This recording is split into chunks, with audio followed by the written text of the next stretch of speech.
आज हम लोग क्लास 10 एनसीईआरटी मैथ एक्सरसाइज 7.1 का क्वेश्चन नंबर 5 डिस्कस करेंगे। इससे पहले हम लोगों ने 4 क्वेश्चंस डिस्कस कर लिए हैं। यदि आप लोग वो वीडियो नहीं देखें तो जाकर वो देख लीजिए। देखिए क्वेश्चन नंबर 5 क्या है। आप अपने पास बुक बुक जरूर रखिएगा। देखिए और उसमें देखते जाइएगा। इन अ क्लासरूम, एक क्लासरूम में 4 friends are seated at the point A B C and D as shown figure 7.8। तो जो बुक है उसमें एक फिगर दिया हुआ है 7.8 इस तरह का। उसमें कह रहा है कि एक क्लासरूम है जिसमें 4 फ्रेंड्स बैठी हुई है, ए बी सी डी। ये चारों फ्रेंड का नाम क्या है? A B C D. Champa and Chameli walks into the class after observing for a few minutes. Champa और चमेली क्लास में घुसती है कुछ देर के लिए और वो ऑब्जर्व करती है क्या? चंपा आस्क चमेली। ऑब्जर्व करने के बाद चंपा पूछती है चमेली से, don't you think ABCD is a square? क्या तुम ये नहीं सोचती हो कि ABCD एक स्क्वायर है?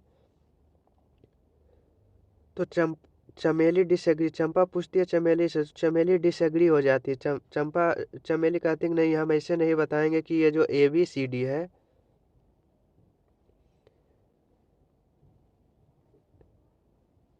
चमेली कहती है कि हम ऐसे नहीं बताएंगे कि ये जो ABCD है एक स्क्वायर है। ये चमेली तो डिसएग्री हो जाती। क्यों? क्योंकि चमेली तो जानती है क्या कि कोई भी स्क्वायर होने की कंडीशन क्या है। लेट से ए ABCD कोई स्क्वायर हम कब कहेंगे? ABCD को स्क्वायर कब कहेंगे? हम जानते हैं कि कोई भी स्क्वायर के चारों साइड इक्वल होता है, चारों साइड इक्वल होता है। और दोनों जो डायगोनल्स है, डायगोनल्स भी इक्वल होता है। ये दोनों डायगोनल्स इक्वल और चारों साइड इक्वल। तो चमेली डिसएग्री हो जाती है। Using distance formula find which of them is correct. तो हम लोग डिस्टेंस फार्मूला के यूज करके हम लोग बताएंगे कि चंपा सही है या चमेली सही है। तो देखिए ये कॉलम से ये रो है। रो कैसा होता है? रो तो हॉरिजेंटल ही होता है, रो हॉरिजेंटल होता है, लेकिन कॉलम क्या होता है? वर्टिकल। तो ये कॉलम को हम एक एक्स एक्सिस मान लें। नहीं, वाई एक्सिस। कॉलम तो वाई एक्सिस होगा। क्यों? क्योंकि कॉलम तो वर्टिकल ही होता है। कोमल वर्टिकल। कॉलम क्या होता है? वर्टिकल होता है। रो क्या होता है? हॉरिजेंटल। तो एक्स और रो को एक्स एक्सिस मान लेते हैं। ये एक्स एक्सिस है, वाई एक्सिस है। और किसी भी पॉइंट का कोऑर्डिनेट हम कैसे लिखते हैं? पहले एक्स एक्सिस, उसके बाद वाई एक्सिस लिखते हैं। कोई भी पॉइंट मान लो ए का हमको कोऑर्डिनेट लिखना है, तो ए का कोऑर्डिनेट क्या लिखेंगे? X y. तो एक्स एक्सिस एक्स कोऑर्डिनेट क्या है और वाई कोऑर्डिनेट क्या है वो लिखते हैं। तो ए का कोऑर्डिनेट क्या लिखेंगे? ए का कोऑर्डिनेट एक्स। एक्स कितना है? 4। एक्स कितना है? 4। और वाई, वाई कितना है? ये 3। वाई क्या होता है? एक्स एक्सिस से परपेंडिकुलर डिस्टेंस, एक्स एक्सिस से परपेंडिकुलर की डिस्टेंस कितना है? 3। तो 4 3। और बी क्या होगा? B x y. तो एक्स क्या है? एक्स 7 है। और वाई, वाई क्या होता है? एक्स एक्सिस से परपेंडिकुलर डिस्टेंस। तो एक्स एक्सिस तो ये है, तो 6 से ये क्या है? 6। और सी के लिए एक्स एक्स 4 और वाई 9। और डी के लिए एक्स 1 और वाई 6। तो हम लोग ने देख लिया कि जो ABCD है, ABCD का कोऑर्डिनेट ए का 4 3, बी का 7 6, सी का 4 9 और डी का 1 4। देखो यदि यदि आपको एक्स एक्स एक्सिस और वाई एक्सिस समझ में नहीं आया तो देखो एक बार और फिर समझाते हैं। देखो एक्स एक्सिस क्या होता है और वाई एक्सिस क्या होता है, जिसे यहाँ यहाँ देखते हैं। जो हॉरिजेंटल होता है, जो हॉरिजेंटल होता है उसे हम एक्स एक्सिस कहते हैं। जो वर्टिकल होता है वो वाई एक्सिस कहते हैं, और एक्स एक्सिस और वाई एक्सिस जिस पॉइंट पे इंटरसेक्ट करता है उसे हम ओरिजिन कहते हैं। देखो, तो ये कॉलम दिया हुआ था, ये रो दिया हुआ था। तो कॉलम कैसा होता है? कॉलम तो हॉरिजॉन्टली होता है, कॉलम तो हॉरिजॉन्टली होता है। तो कॉलम हॉरिजॉन्टल होता है, मतलब हॉरिजॉन्टल वाई एक्सिस होता है, तो कॉलम को हम वाई एक्सिस मान लिए, तो कॉलम को हम लोग वाई एक्सिस मान लिए। और रो तो कॉलम क्या होता है? वर्टिकल होता है, कॉलम वर्टिकल होता है, कॉलम वर्टिकल होता है।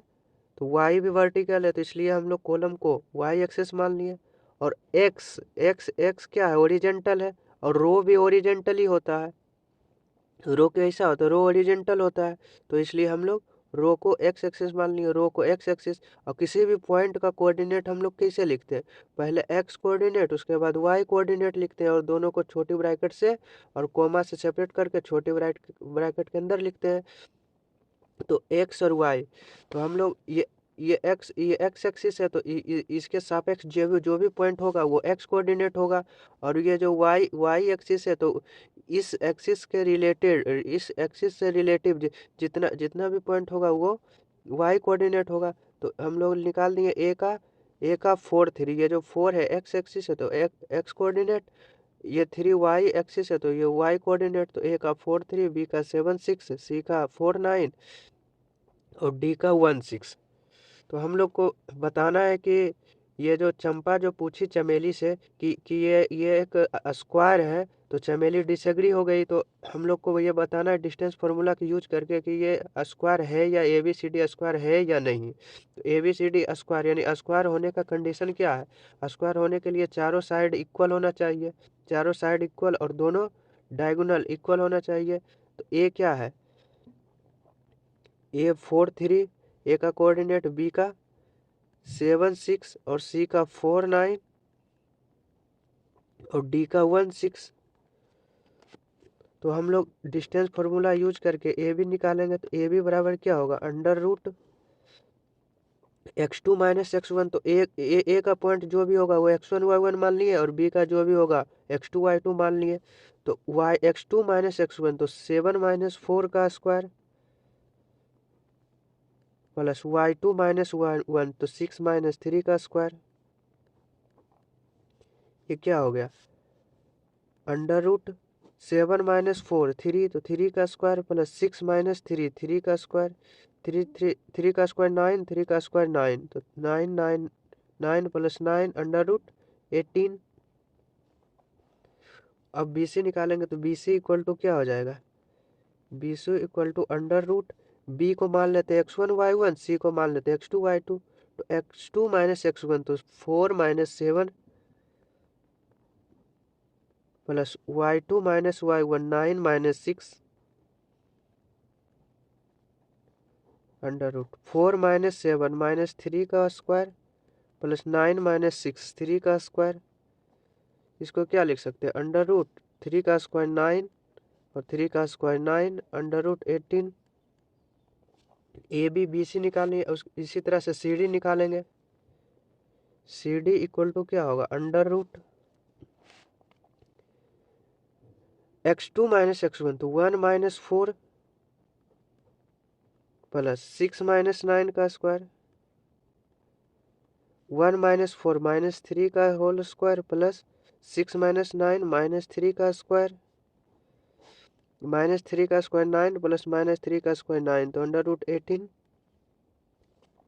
और एक साइड और क्या है? AD, AD इक्वल टू क्या होगा? 1 माइनस 4 का स्क्वायर प्लस 3 माइनस 6 का स्क्वायर का अंडर रूट, तो 1 माइनस 4 माइनस 3 का स्क्वायर प्लस 3 माइनस 6 माइनस 3 का स्क्वायर, तो माइनस 3 का स्क्वायर 9 प्लस माइनस 3 का square 9 equal to under root 18।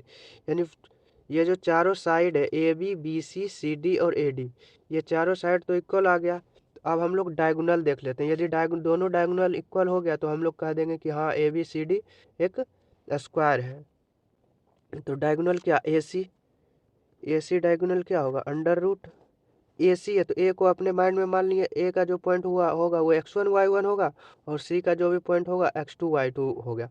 तो 4 माइनस 0, 4 माइनस 4 का square x2 minus x1 plus y2 minus y1, 9 minus 3 का स्क्वायर, 4 माइनस 4 0, तो 0 का स्क्वायर प्लस 9 माइनस 3 6, तो 6 का स्क्वायर, तो अंडर रूट कितना हो जाएगा, 0 प्लस 6 का स्क्वायर 36, 36 का स्क्वायर रूट 6, और एक दूसरा डायगोनल क्या है, ए सी तो निकालनी है, बी डी इक्वल टू क्या होगा, अंडर रूट बी को x1 y1 मान लिया, डी को x2 y2, तो 1 माइनस 7 का स्क्वायर प्लस 6 माइनस 6 का स्क्वायर, क्या होगा 1 माइनस 7 माइनस 6 का स्क्वायर प्लस 6 माइनस 6 0 का स्क्वायर, तो 6 का स्क्वायर 36 प्लस 0 का स्क्वायर 0, तो 36 में 0 जोड़ेंगे तो 36 का स्क्वायर रूट 6। तो हम लोगों ने क्या किया, एक क्वाड्रिलेटरल का चारों साइड इक्वल हो गया और दोनों डायगोनल इक्वल हो गया, तो हम लोग कह देंगे कि quadrilateral A B C D is a square. Question क्या कह रहा था, चंपा चमेली एक क्लास के अंदर गई और ऑब्जर्व की, चंपा ने पूछा चमेली से, क्या don't you think A B C D is a square, तो चंपा चमेली से पूछती है क्या तुम नहीं सोचती कि A B C D square, तो चमेली डिसएग्री हो जाती है। तो चमेली को हम लोग एग्री कराने के लिए, चमेली को हमें ये सच्चाई दिखाने के लिए हमको डिस्टेंस फार्मूला के यूज करके हमको दिखाना था कि यह A B C D square है या नहीं। उसी तरह से अंतिम में क्या कहा, find which of them is correct, यानी कौन सही है, चमेली या चंपा। तो हम लोग क्या कहेंगे, यह चंपा क्या है, चंपा सही है, क्योंकि चंपा सोची थी कि हाँ A B C D square है, तो इसलिए ए बी सी डी क्या है, स्क्वायर है, तो चंपा इज करेक्ट। अगर लिखना चाहो तो अंत में लिख सकते हो चंपा इज करेक्ट।